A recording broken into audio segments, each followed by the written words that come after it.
The first time Margaret Whitmore called Emily Carter a burden, she did it with a smile, in a room full of people, while Emily was still holding the birthday cake she had baked from scratch. It was Margaret's 62nd birthday, and the Whitmore dining room looked like something from a magazine. White roses in crystal vases, polished silver, tall candles, and 12 guests seated beneath a chandelier that probably cost more than Emily's car. Emily had spent the entire afternoon in the kitchen making Robert's favorite lemon cake, because Daniel's father had once told her it reminded him of summers in Georgia. She carried it in carefully, both hands under the glass plate, hoping for one peaceful moment in a house that had never truly welcomed her. Margaret looked at the cake, then looked at Emily's simple blue dress, and gave a soft laugh. "Oh, Emily," she said, loud enough for every cousin, aunt, and family friend to hear. "You really do try so hard, don't you?" Emily froze beside the table. Daniel glanced up, then immediately looked down at his water glass. Claire Whitmore smirked from her chair, twisting the diamond bracelet on her wrist. Margaret leaned back like a queen judging a servant. "But let's not pretend this changes anything," she continued. "Everyone here knows you are Daniel's burden, not his blessing." The room went silent, so quickly Emily could hear the clock ticking in the hallway. 1 second. 2. 3. Nobody laughed. Nobody defended her. Emily stood there with the cake in her hands, feeling the heat rise behind her eyes, but she refused to cry in front of Margaret. She had learned that tears only gave that woman something else to criticize. Daniel's jaw tightened, but he still said nothing. Not one word. And somehow, that hurt worse than Margaret's insult. Emily carefully set the cake on the sideboard instead of the table. "I made it for your father," she said quietly. Margaret's smile thinned. Robert needs rest, not sugar and sentiment. But upstairs, behind the half-open bedroom door, Robert Whitmore had heard every word. He sat in his wheelchair, wrapped in a gray robe, one hand gripping the armrest, his tired eyes fixed on the hallway below. He had been sick for months, but his mind was sharper than anyone in that family wanted to believe. And that night, while Margaret raised her glass downstairs and pretended to be loved, Robert reached for the phone beside his bed and called his lawyer. Robert Whitmore did not raise his voice when Mr. Harris answered the phone, but every word he spoke carried the weight of a man who had finally seen enough. "I need you at the house tomorrow morning," he said. "Bring the documents we discussed, and bring a witness. I do not want my family notified until everything is final." Downstairs, the birthday dinner continued with forced laughter and expensive wine, but Emily barely heard any of it. She moved through the room like a guest in someone else's life, collecting plates, refilling water glasses, and pretending she did not notice the pity in some people's eyes. That was the cruelest part. Not everyone at the table agreed with Margaret, but none of them cared enough to stop her. Daniel finally touched Emily's elbow near the kitchen doorway and whispered, "Just let it go tonight." Emily looked at him, really looked at him, and for a moment she saw the man she had married standing behind the man his mother had trained him to be. "Let what go?" she asked softly. "The part where your mother humiliated me, or the part where you watched?" Daniel's face tightened, but before he could answer, Margaret called from the dining room. "Daniel, sweetheart, come sit by me. Emily can handle the kitchen." And he went. That was how it had always been in the Whitmore house. Margaret gave the orders. Daniel obeyed. Claire enjoyed the show, and Emily was expected to be grateful for whatever small corner of kindness was left for her. But 3 years earlier, when Emily first married into the family, she had not understood that. Back then, she believed cold people only needed warmth. She believed silence meant hesitation, not judgment. She believed Daniel's family would accept her once they saw how much she loved him. She had grown up in a modest neighborhood outside Nashville, in a house where people fixed what broke instead of replacing it. Her father repaired heating systems. Her mother worked at an elementary school, and money had never been abundant, but love had never been measured by income. The Whitmores were different. They lived in a stone house outside Atlanta with a circular driveway, a private gate, and portraits of dead relatives lining the walls like silent judges. Margaret noticed labels, last names, table manners, college connections, and the size of engagement rings. From the first Sunday dinner, Emily understood she had failed tests she had not known she was taking. Margaret smiled when Daniel introduced her, but her eyes had swept over Emily's shoes, her purse, and the department store dress she had bought on sale. "How charming," Margaret had said. Daniel always did like simple things. Daniel laughed awkwardly, and Emily laughed too, because she did not yet know when an insult was being dressed as a compliment. Robert was the only one who treated her like she belonged. He asked about her job at the community clinic, listened when she talked about patients who could not afford medication, and thanked her for helping clear the table even though Margaret said the housekeeper would do it. Kindness shows up in small habits. Robert told her that first night, while Margaret was busy correcting the placement of dessert forks. Most people reveal themselves when they think no one important is watching. Emily remembered that sentence later, during the months when Robert's health began to decline. At first, Margaret hired nurses and bought expensive equipment, making sure every neighbor knew how devoted she was. But real caregiving was not glamorous. It was not charity luncheons or dramatic phone calls to relatives. It was remembering which blanket did not scratch his skin. It was driving 40 minutes across town to get the soup he could still keep down. It was sitting beside him at 2 a.m. when the pain medication made him anxious and he did not want to be alone. Margaret was rarely there for those moments. She had committees, lunches, appointments, and a talent for disappearing whenever care became inconvenient. Daniel visited his father, but always with one eye on his phone. Claire stopped by when she needed a check signed or a connection arranged. Emily stayed. She learned the schedule of every pill bottle on Robert's nightstand. She kept a notebook of his doctor's instructions. She drove him to appointments when Margaret claimed she had a migraine. She read him the newspaper when his hands were too tired to hold it. On good days, Robert asked her about her childhood, her dreams, and whether Daniel was treating her well. Emily always answered carefully. "Daniel is under a lot of pressure," she would say. Robert would look at her for a long moment, then turn his eyes toward the window. "That is not an answer," he once replied. She did not know what to say after that. The truth was, Daniel had changed inside that house. Away from Margaret, he could still be gentle. He could still bring Emily coffee on Saturday mornings and leave notes on the refrigerator when he left early.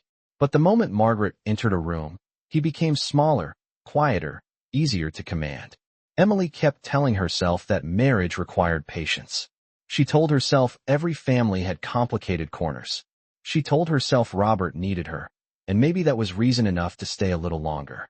One rainy evening, about 6 months before Margaret's birthday dinner, Robert had asked Emily to sit with him in the upstairs study. The room smelled like old books, cedar shelves, and the peppermint tea Emily always made for him. Rain tapped against the windows, and downstairs Margaret was speaking on the phone about a charity gala, as if charity was something best discussed loudly. Robert watched Emily fold a blanket across his knees and said, "Why do you stay when they treat you like this?" Emily's hands paused. She could have pretended not to understand, but she was too tired for pretending. "Because someone in this house still deserves kindness," she said. Robert closed his eyes for a second, and when he opened them again, they looked wet, but not weak. "Your husband should have been the first person to deserve it," he said. Emily looked away. "Daniel loves me." "Maybe," Robert said. "But love that hides when it is needed becomes something else." That sentence stayed with her. It followed her into the hallway, into the kitchen, into the bedroom where Daniel slept beside her while she stared at the ceiling and wondered how lonely a person could feel while still wearing a wedding ring. The next morning, Robert asked Emily to place a small digital recorder on the table beside his chair. He said he wanted to record memories for Daniel, family stories before they disappeared. Emily thought it was sweet. Margaret thought it was unnecessary. Claire joked that nobody wanted to hear old business stories. But Robert kept recording. Sometimes he spoke about his father, his first job, the mistakes he regretted, and the people who had helped him when he had nothing. Sometimes, when he thought he was alone, he spoke about the house, about the family trust, about the difference between loyalty and obedience. Emily never listened to the recordings. They were not hers. But Robert always made sure she knew where the recorder was, and more than once, she noticed him turn it on after Margaret entered the room. In those final months, Margaret grew impatient with him. She corrected him in front of visitors. She told relatives he was confused when he disagreed with her. She moved papers from his desk and claimed she was organizing them. Robert watched everything. He said little, but Emily began to understand that silence from Robert was not weakness. It was evidence gathering. Then, On the morning after the birthday dinner, Mr. Harris arrived at the Whitmore house in a dark suit with a leather briefcase and a woman from his office who introduced herself as a witness. Margaret was at her Pilates class. Daniel had left early for work. Claire was shopping downtown. Emily opened the front door, surprised to see the lawyer, but Robert called from the study before she could ask questions. "Send him in, Emily. And please stay nearby." For nearly 2 hours, voices murmured behind the closed study door. Emily made coffee and tried not to wonder. When Mr. Harris finally stepped out, his expression was professional, but his eyes softened when he saw her. "Mrs. Carter Whitmore," he said, using the full married name Margaret hated. "Mr. Whitmore would like a word with you." Inside the study, Robert looked exhausted but peaceful. Papers were stacked neatly on the desk, each marked with colored tabs. The small recorder sat beside them, its red light blinking. Robert motioned Emily closer. "There are things my family believes they are entitled to," he said, "and things they have earned. Those are not the same." Emily shook her head, confused. "Robert, I do not need anything from you." "I know," he said. "That is exactly why I trust you." He reached into the drawer of his desk and took out a small brass key attached to a plain white tag. No logo, no address, no explanation. He placed it in her palm and folded her fingers around it with surprising strength. "One day soon, they may try to make you feel like you have no place here," he said. "When that happens, I need you to remember that I saw everything." Emily felt a chill move through her, even though the room was warm. "What does this open?" Robert leaned back, tired from the effort of speaking. "The truth," he said. "But not yet." At that exact moment, the front door opened downstairs, and Margaret's voice floated into the hallway, sharp and bright. "Why is there a strange car in my driveway?" Robert closed his eyes, and for the first time in months, Emily saw the faintest hint of a smile on his face. Margaret Whitmore stepped into the foyer with her sunglasses still on and her tennis bag hanging from one shoulder, but the moment she saw Mr. Harris closing his briefcase near the study door, every polished inch of her went still. "Howard," she said, using the lawyer's first name like a warning. "I was not aware we had business today." Mr. Harris gave her a courteous nod. "Mrs. Whitmore, your husband requested a private appointment." Margaret smiled, but it was the kind of smile that made the room feel colder. "My husband is unwell. Any appointment involving family matters should go through me." From inside the study, Robert's voice came out thin but steady. "Not this one." Emily stood beside the staircase with the brass key hidden in her closed hand, feeling as if the entire house had shifted under her feet. Margaret's eyes moved from the lawyer to Emily, then to the study door, and the softness disappeared from her face. She knew something had happened. She did not know what, and that made her more dangerous than usual. "Emily," Margaret said, "why are you standing there like a houseplant?" "Mr. Harris is leaving." Emily opened the door for the lawyer and his witness without answering. Mr. Harris paused on the porch and looked back at her for half a second, not long enough to be obvious, but long enough for Emily to understand he knew the key was in her hand. "Take care, Mrs. Carter Whitmore," he said. Margaret heard the full name and her jaw tightened. The second the front door closed, she turned toward the study. "Robert, what did you sign?" Emily expected anger, but Robert only gave a tired sigh. "My name," he said. "That is still allowed in my own home, is it not?" Margaret entered the study and shut the door behind her, but not before Emily heard her say, "You are making decisions while confused." The accusation landed in the hallway like a dropped glass. Emily wanted to walk away, but her feet would not move. Through the door, Robert answered with a calmness that cut sharper than shouting. "I am not confused, Margaret. I am disappointed." After that, the house became a stage where everyone pretended not to know a storm was coming. Margaret stopped leaving Robert alone with Emily for more than a few minutes at a time. She moved his medication chart into her bedroom and claimed it was to keep things organized. She took the recorder from the study table and placed it in a drawer, but the next morning Robert asked Emily to bring it back, and when Margaret objected, he said, "I am still permitted to remember my own life." Daniel noticed the tension, but noticing was the limit of his courage. That evening, Emily found him in their bedroom, loosening his tie in front of the mirror. "Did your mother say anything to you?" she asked. Daniel looked at her reflection instead of turning around. "About what?" "About Mr. Harris being here." He exhaled slowly. "She said Dad is being influenced." Emily felt the words settle heavily in her chest. Influenced by whom? Daniel did not answer quickly enough. That was the answer. Emily nodded once and turned toward the closet, but Daniel finally said, "She thinks you have gotten too close to him."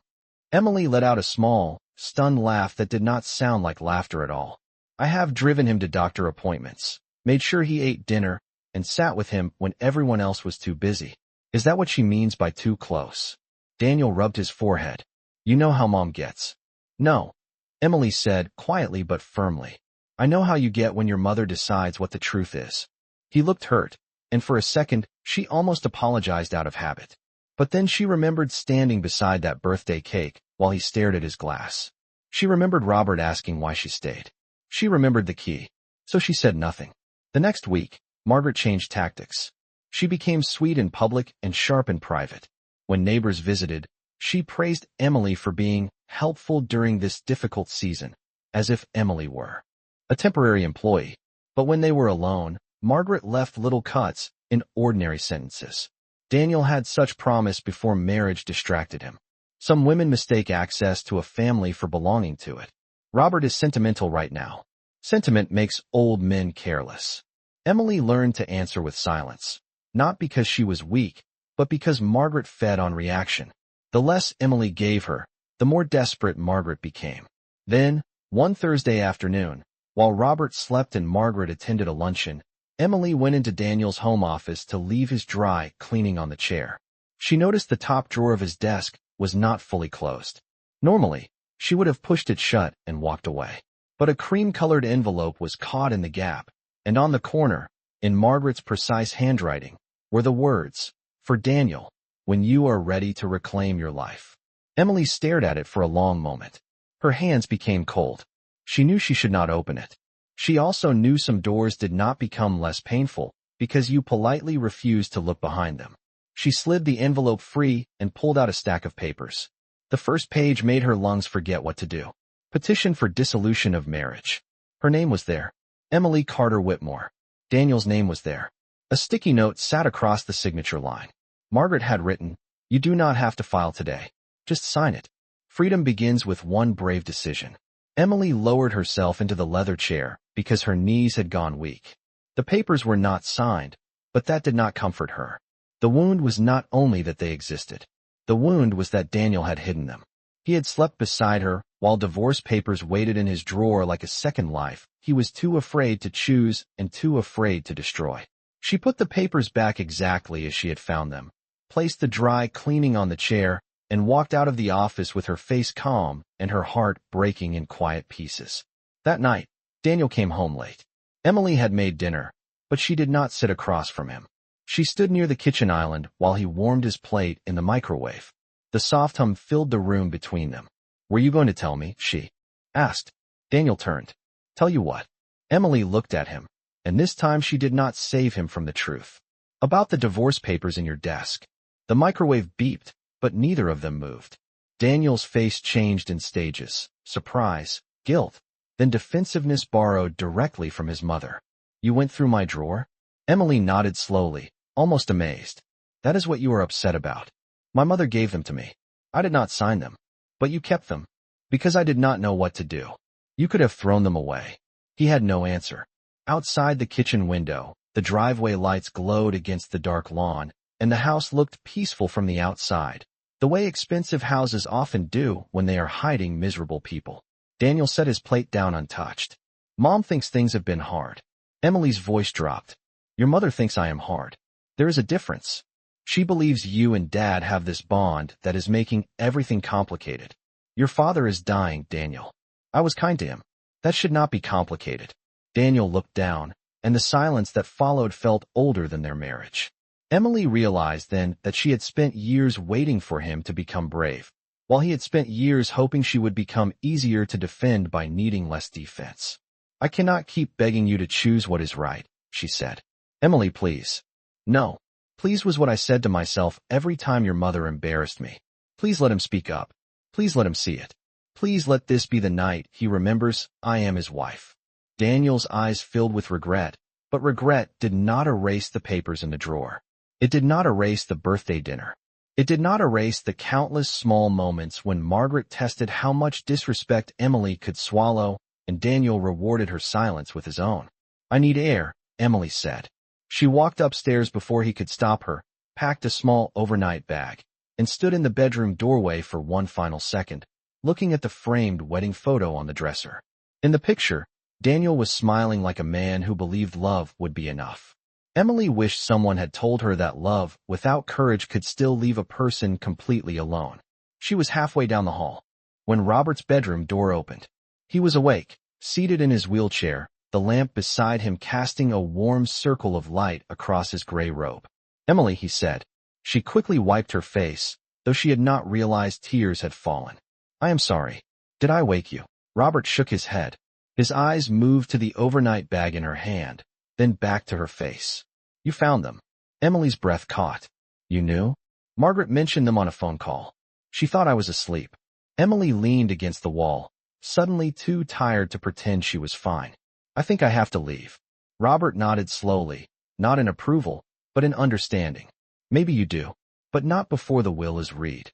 She frowned. "Robert, I do not care about the will. That is why you must be there." He reached toward the small table beside his chair and picked up a folded white card. "The key I gave you opens a box in Mr. Harris's office.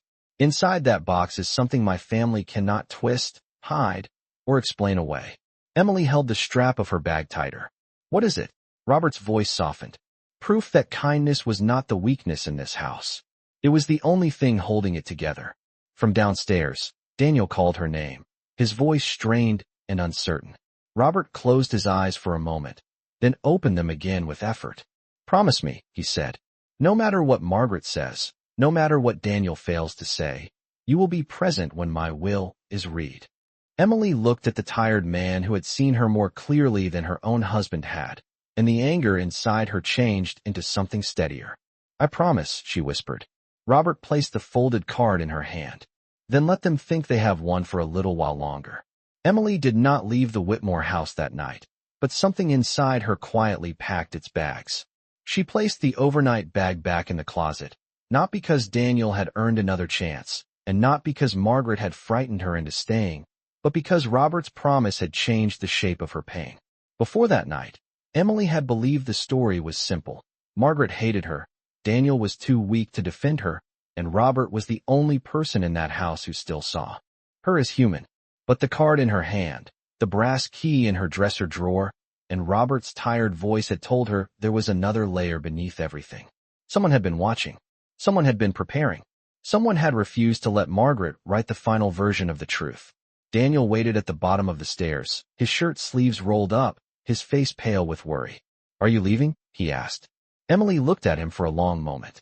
There had been a time when that question would have broken her. She would have rushed to reassure him, to explain herself gently, to protect him from guilt he had earned. But now she only said, "Not tonight." Relief crossed his face too quickly, and that hurt too.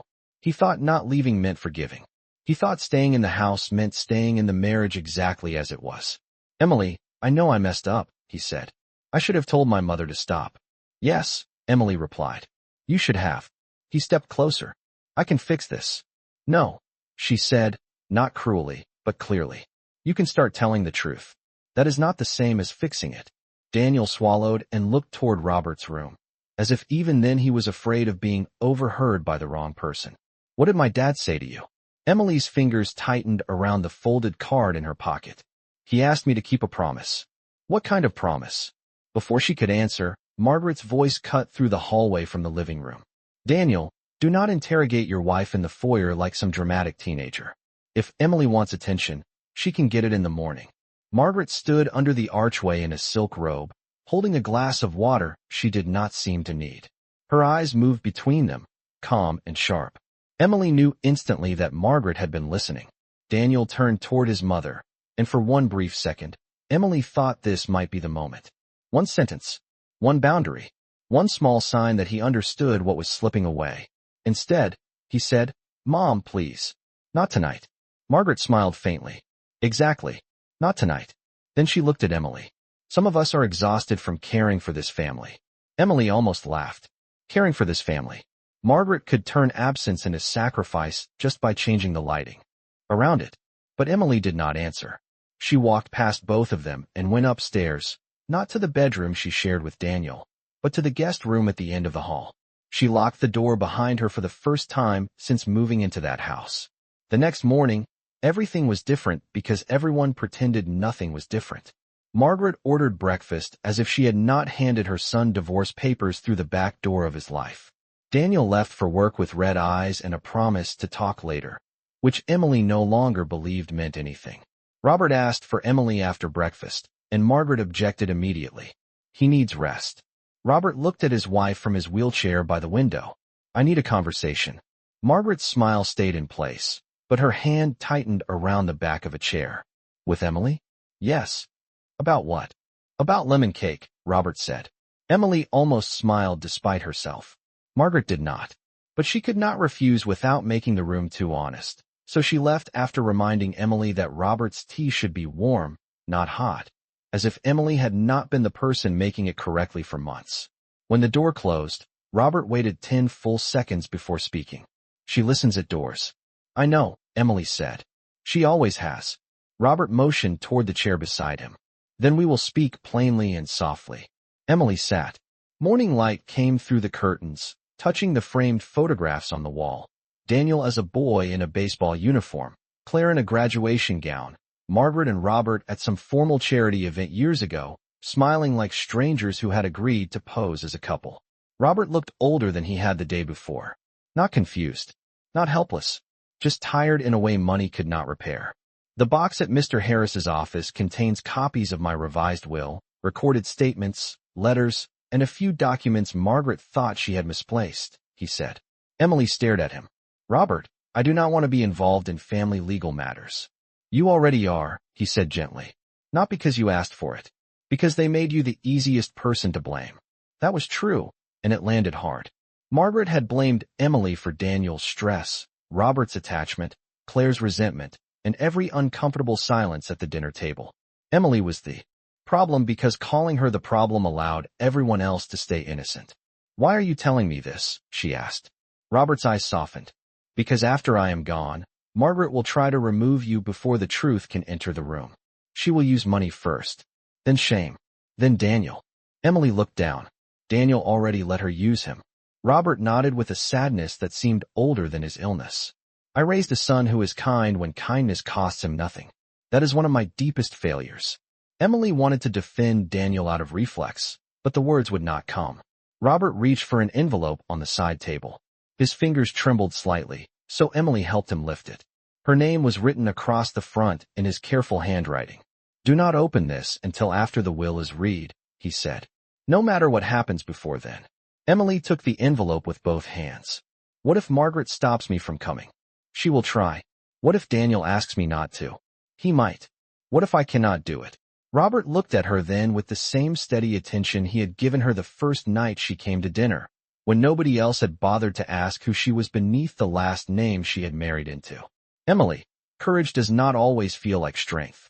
Sometimes it feels like walking into a room where people are waiting to misunderstand you, and going in anyway. For the rest of the week, Margaret behaved like a woman quietly checking locks before a storm. She called Mr. Harris twice and was told both times that Robert's legal affairs remained confidential. She searched the study under the excuse of finding tax records. She asked Daniel whether Emily had said anything strange. She asked Claire to come over more often, and Claire arrived with her usual cloud of perfume, complaints, and entitlement. Mom says Dad is changing things, Claire said one afternoon while Emily arranged Robert's prescriptions on the kitchen counter. You would not know anything about that, would you? Emily did not look up. Your father is allowed to make his own decisions. Claire laughed. That sounds noble when you have nothing to lose. Emily placed the last bottle in the tray and finally met her eyes. No, Claire. It sounds frightening when you assumed everything was already yours.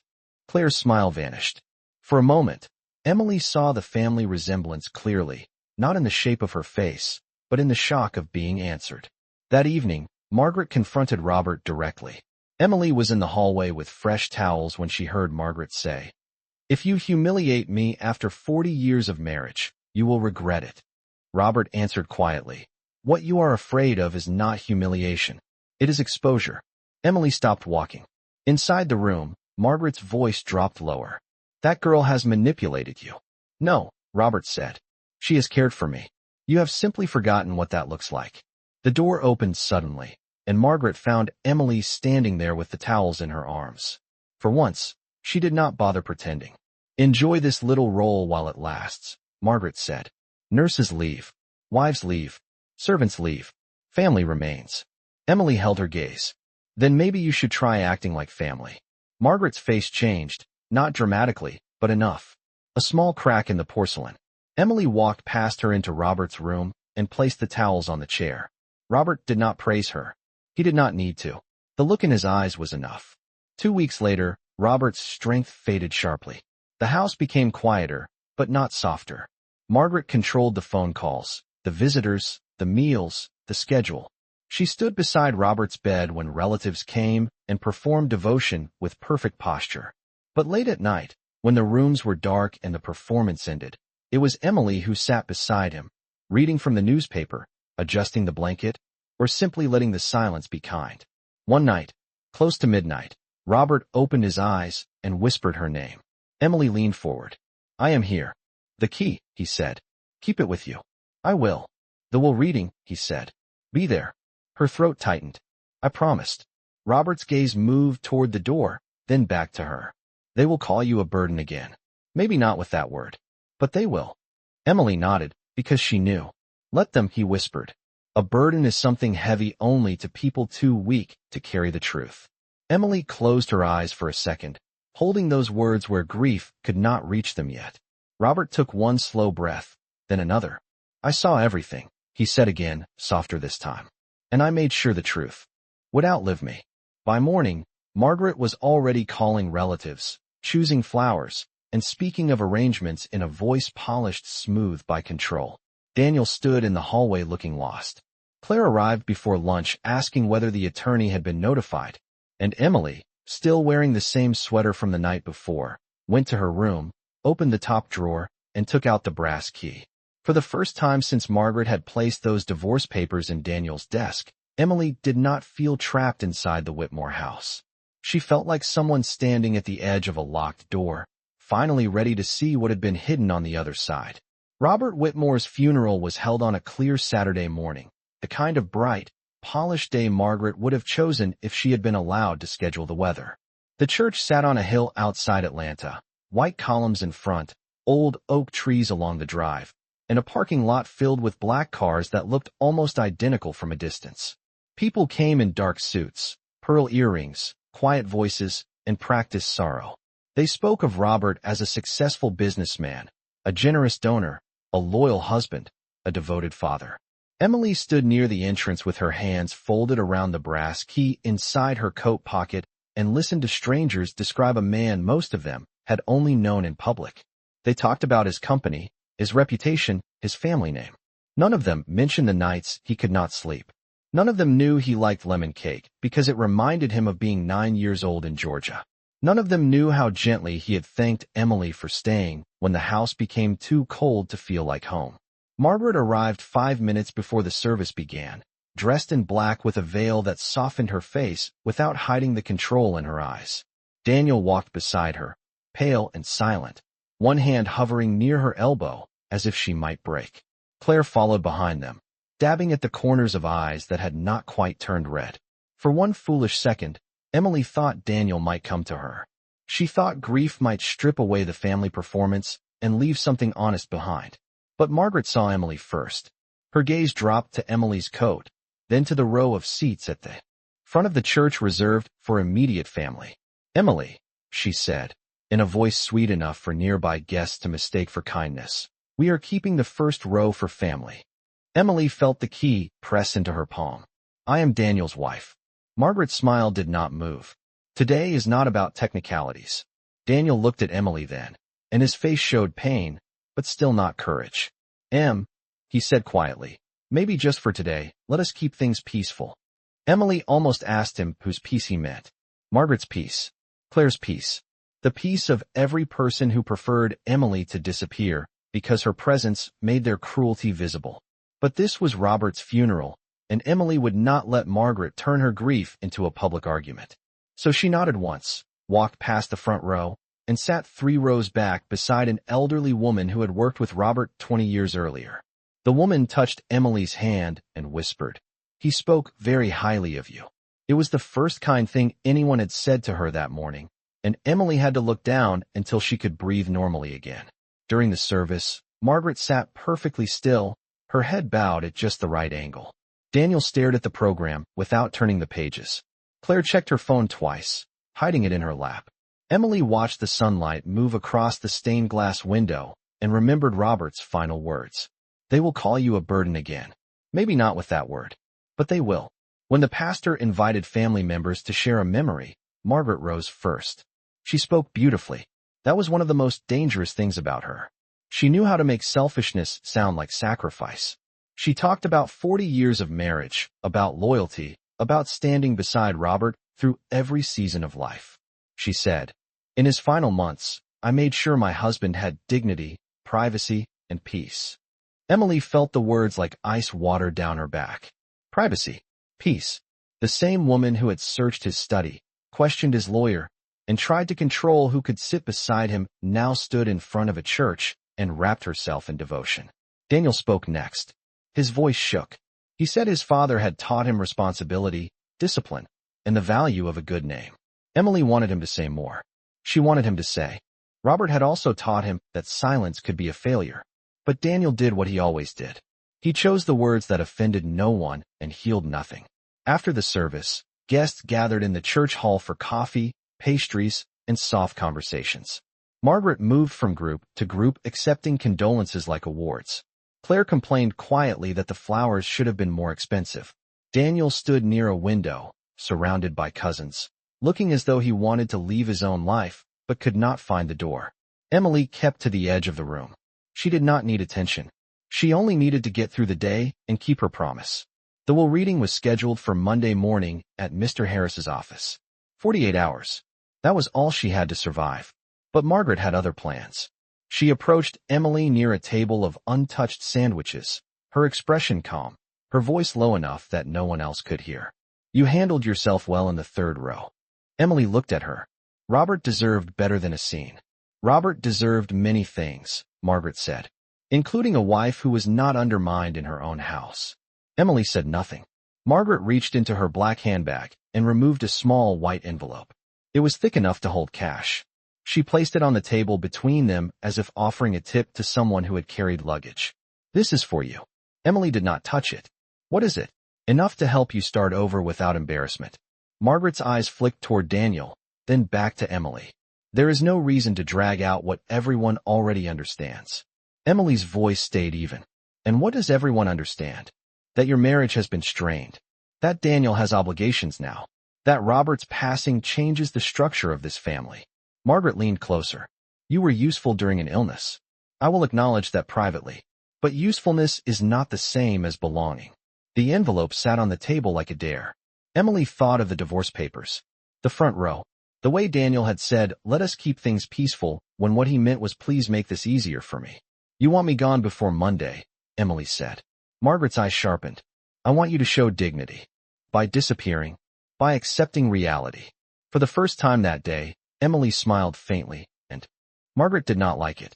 Reality has a way of surviving people who try to edit it. Margaret's face hardened. "Do not mistake Robert's sentimentality for protection. Whatever you think he promised you.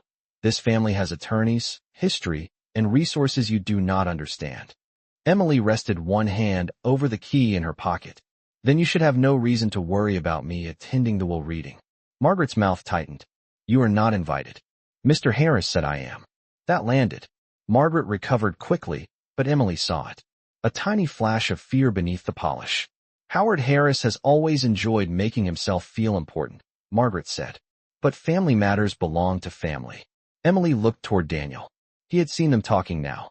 He started to move in their direction, then stopped when Claire caught his arm and whispered something. "That word keeps changing depending on what you need," Emily said. "At dinner, I was not family. At the funeral, I was not family. But when Robert needed someone at 2 in the morning, suddenly I was family enough to sit beside him." Margaret picked up the envelope and pressed it into Emily's hand. Her fingers were cold. "Take the money. Leave the house tonight." Do not force Daniel to choose publicly. You already know how painful that will be for you. Emily looked at the envelope, then placed it back on the table. No, it was a small word, but Margaret reacted as if Emily had raised her voice across the room. Excuse me. No, Emily repeated. I will not take your money. I will not leave tonight. And I will be at Mr. Harris's office on Monday morning. Margaret's eyes went flat. Then whatever happens next is your responsibility. Emily did not answer, because she had learned that people like Margaret treated every boundary like an attack. She walked away from the sandwich table and stepped outside into the church courtyard, where the air felt cooler and cleaner. For a moment, she stood beneath one of the oak trees and let herself grieve without an audience. Not loudly, not dramatically, just one hand against the rough bark, one hand closed around Robert's key, breathing through the ache of losing the only person in that house who had not asked her to shrink. Daniel found her there 10 minutes later. He had removed his tie and looked younger than he was, almost boyish in his confusion. Mom told me you upset her, he said. Emily turned toward him slowly. That is what she told you. He closed his eyes briefly. I do not want to fight. Neither do I. Then why are you making this harder? The question was so unfair, so perfectly Daniel, that Emily almost laughed. Your mother tried to pay me to leave before your father's will is read. Daniel's face changed. She said it was to help you. Help me do what? He looked away. Emily nodded. Exactly. He ran a hand through his hair. Emily, Dad just passed. Mom is scared. Claire is scared. Everything feels unstable. And when your mother is scared, you offer her my dignity to calm her down. That is not fair. No, Daniel. It is accurate. He flinched, but she was done softening truths so he could hold them comfortably. Your father asked me to be there Monday. I promised him I would. Daniel looked startled. He asked you. Yes. Why? Emily studied his face, searching for the man who once brought her coffee and wrote notes on the refrigerator. He was still in there somewhere, but he had spent too many years letting Margaret speak first. Maybe because he knew everyone else would ask me not to. Daniel had no answer. Behind him, through the church hall windows, Margaret watched them with Claire beside her. Two black silhouettes framed by white curtains. Emily saw the old pattern forming again. Margaret would pressure Daniel. Daniel would pressure Emily, and everyone would call her difficult for refusing to vanish politely. But something had changed. The promise was no longer a burden. It was an anchor. That evening, back at the Whitmore house, Margaret acted as if Emily had already left. She told the housekeeper to move Emily's laundry from the master suite to the guest room. She asked Daniel, in front of Claire, whether he wanted the attorney to begin the marital transition after probate. She placed Robert's framed photograph on the mantel and stood before it with a glass of wine, whispering just loudly enough for Emily to hear. I hope you knew what you were doing. Emily slept in the guest room again, though sleep barely came. At 2 a.m, she got up, opened the drawer, and took out the brass key and Robert's sealed envelope. She did not open the envelope. She only held it under the lamplight and traced her name in his handwriting. Emily Carter Whitmore. Not girl. Not burden. Not outsider. Her name, written by the one person who had seen the truth clearly. On Sunday, Margaret made one final attempt. She informed Emily that the family car would leave for Mr. Harris's office at 9:30 on Monday morning and that Emily should not expect a seat. Emily booked her own rideshare. Claire laughed when she heard. How dramatic, she said. Showing up alone to a reading where you probably get nothing.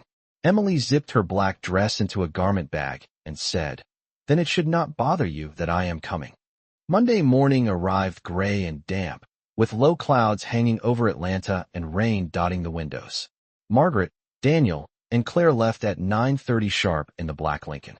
Emily watched from the upstairs window as the car moved down the circular driveway and through the gate. For the first time in days, the house was silent. She dressed carefully in a navy coat, placed Robert's envelope in her purse, and slipped the brass key into her palm. The rideshare arrived at 9:45. The driver asked if she was going somewhere important. Emily looked out at the wet road ahead and thought of Robert's study, the birthday cake, the divorce papers, the third row at the funeral, and Margaret's envelope of money. Yes, she said. I think I am. When Emily stepped into Mr. Harris's office at 10:28, the conference room door was already open. Margaret sat at the head of the table as if she owned it. Claire sat beside her, scrolling through her phone. Daniel stood near the window, tense and pale. Mr. Harris looked up from a folder and gave Emily a small, respectful nod. "Mrs. Carter Whitmore," he said. "Thank you for coming." Margaret's eyes dropped to Emily's right hand. The brass key was visible between her fingers. The color drained from Margaret's face so quickly even Claire noticed. "Where did you get that?" Margaret whispered. Emily walked to the empty chair across from her and sat down. For the first time since she had entered the Whitmore family, she did not feel like a guest asking permission to stay. She felt like the only person in the room who had arrived with the truth. Mr. Harris closed the conference room door with a soft click, and somehow that small sound made everyone sit a little straighter. The office was quiet except for rain tapping against the tall windows and the faint hum of traffic several floors below. Margaret kept staring at the brass key in Emily's hand as if it were not a key at all, but an accusation that had learned how to shine. "Before we begin," Margaret said, forcing calm into her voice, "I object to Emily being present for private family business." Mr. Harris opened the blue folder in front of him. "Your objection is noted." Mrs. Carter Whitmore was specifically named by Robert as a required attendee. Claire looked up from her phone. "Required? For what?" "For the reading of certain provisions," Mr. Harris said. Daniel turned toward Emily, confusion and something like fear crossing his face. Emily placed the key on the table in front of her. It made the lightest sound against the polished wood, but Margaret reacted as if it had cracked the room in half. Mr. Harris adjusted his glasses and began. At first, the language was formal, careful, almost boring. Bank accounts, personal items, charitable donations. Claire relaxed when she heard jewelry mentioned. Margaret folded her hands and waited with the patience of a woman who still believed the ending belonged to her. Then Mr. Harris turned a page, and his voice changed just enough for Emily to notice. Regarding the primary residence known as the Whitmore House, located outside Atlanta, Georgia, purchased by Robert Whitmore prior to his marriage and maintained as separate property under the relevant documents, Robert leaves full ownership of the residence to Emily Carter Whitmore. For 3 full seconds, nobody moved. Then Claire laughed once, sharply. "That is not funny." Margaret's face had gone completely still. "Read it again," she said. Mr. Harris did not. "The wording is clear." Daniel stepped away from the window. "Dad left the house to Emily?" Margaret stood so quickly her chair slid back against the carpet. "Impossible. That house is mine." Mr. Harris looked at her with professional calm. Robert anticipated that reaction. "The deed history and ownership documents are included in the file." Margaret's voice dropped. "He was ill. He was evaluated," Mr. Harris replied. "His physician confirmed his mental clarity at the time of execution. There are signed statements, witness records, and a video recording of the signing." Emily felt the room tilt, but she did not speak. The house, the place where Margaret had treated her like a visitor, a servant, a mistake.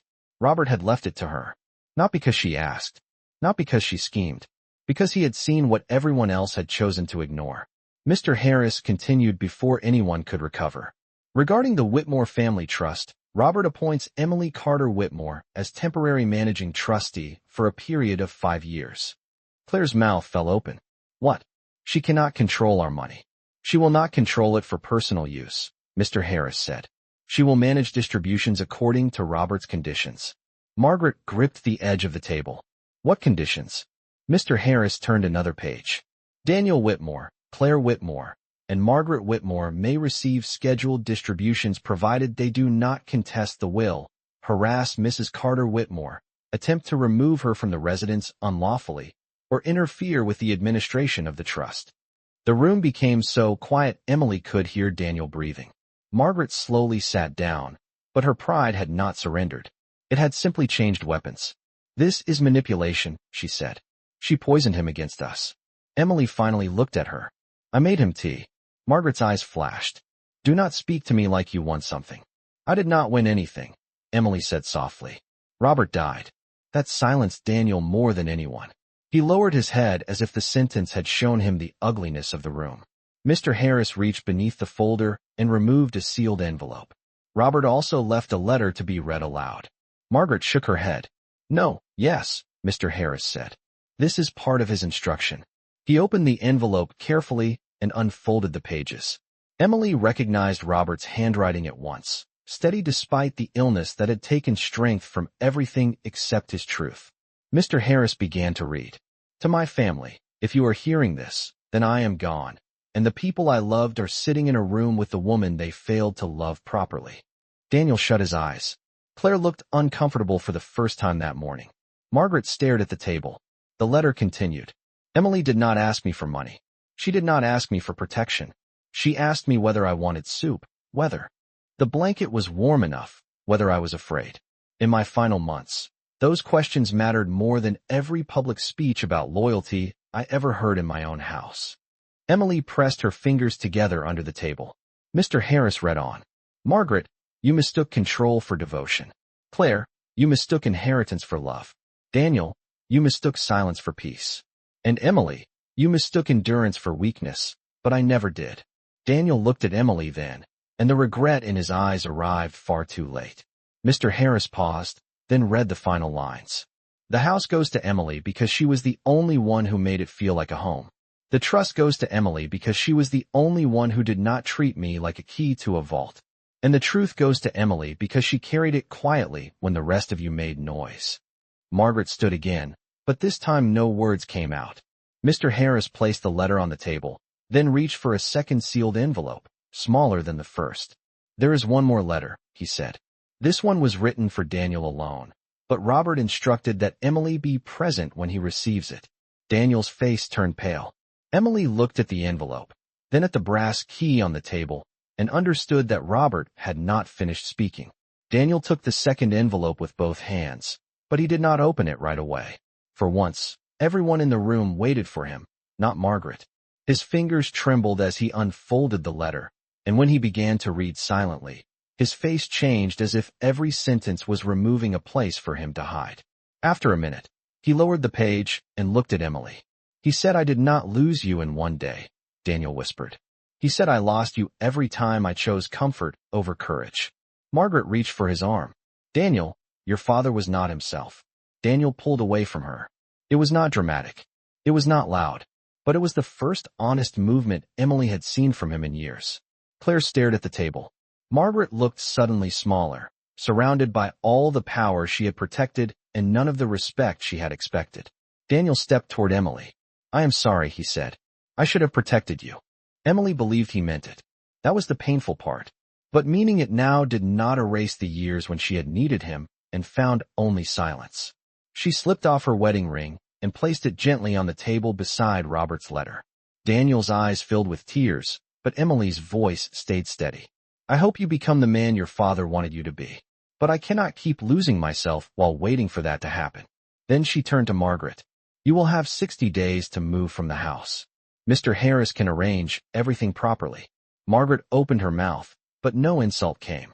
Emily picked up the brass key, placed Robert's envelope in her purse, and walked out of the conference room without raising her voice.